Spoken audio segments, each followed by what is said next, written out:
ప్రభువైన యేసుక్రీస్తు వారి నామంలో ప్రియమైన ఆత్మీయులందరికీ వందనాలు. అందరూ బాగున్నారా? మరి ఈరోజు ఒక సందర్భాన్ని బట్టి ఈ వీడియో చేయడానికి మేము ముందుకు వచ్చాను.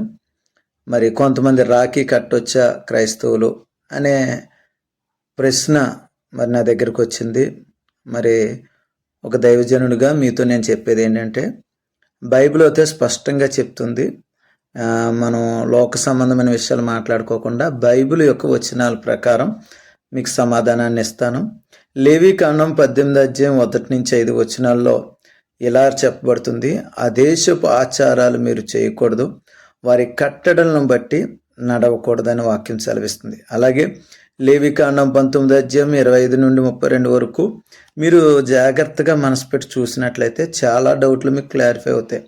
పచ్చబొట్లు వేసుకోకూడదని, శకునాలు చూడకూడదని, సోదిగండ దగ్గరికి వెళ్ళకూడదని, కర్ణపిశాసుల దగ్గర మనం వెళ్ళకూడదని, ఇంకా చనిపోయిన వారి కొరకు మన బట్టలు చించుకోకూడదని, ఇలాగ అనేకమైన విషయాలు మనకు అక్కడ అర్థమవుతూ ఉంటాయి.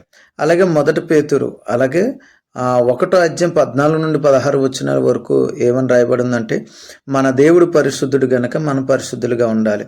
పూర్వపు అంటే మన గత కాలంలో అజ్ఞాన దశ, తెలిసి తెలియకుండా మనం ఏదైతే ఆశలు గుండా వెళ్ళామో, కోరికలు గుండా వెళ్ళామో వాటిని మనం ఇప్పుడు అనుసరించి ప్రవర్తించకూడదు. కాబట్టి వీటి ప్రకారం మనం చూసినట్లయితే ఆచారం అంటే ఏంటంటే, హిందువులు ఎందుకు ఈ రాఖీని కట్టుకుంటారంటే దానికి ఒక హిస్టరీ పురాణాల్లో ఉంటుంది.